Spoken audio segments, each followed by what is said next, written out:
ഇന്ന് നമുക്ക് ചീനി പിഴുതാലോ. ഇത് നമ്മൾ അല്ലാതെ വെച്ചതൊന്നുമല്ല കേട്ടോ. അവിടെ നിന്ന് റോസയ്ക്ക് താങ്ങായിട്ട് അമ്മച്ചി ഒരു ചീനിക്കമ്പ് അയ്യത്തെങ്ങാണ്ട് കിടന്ന് എടുത്തോണ്ട് ഇന്ന് വെച്ച്.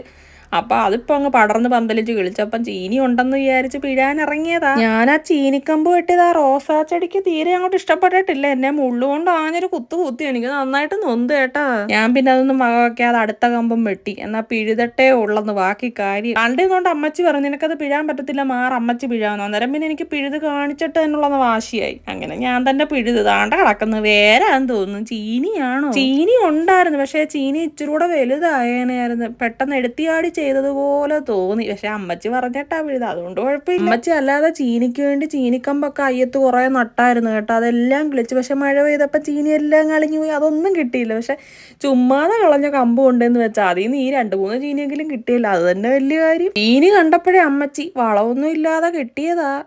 വളവിട്ടതോ ഒന്നും കിട്ടിയില്ലായിരുന്നു. അതല്ലേലും അങ്ങനെ നമ്മൾ ചുമ്മാതെ എവിടെയെങ്കിലും ഒരു കമ്പ് കൊണ്ടെന്ന് വെച്ച് ശ്രദ്ധിക്കുക പോലും ചെയ്യാതിരുന്നാൽ മതി. അതിനകത്ത് നമുക്ക് എന്തെങ്കിലും കിട്ടിയിരിക്കും. ചീനി പിഴുതു മാറിയപ്പോഴേ അമ്മച്ചി പറയും ഇതായിരിക്കത്തില്ല, വേറെ എന്തെങ്കിലും അതിനകത്ത് കാണും, നിങ്ങൾ അങ്ങോട്ട് മാറി, ഞാൻ പോയി നോക്കട്ടെന്നും പറഞ്ഞ് അമ്മച്ചിന്ന് നോക്കിയപ്പോൾ ശരിയായിരുന്നു കേട്ടോ.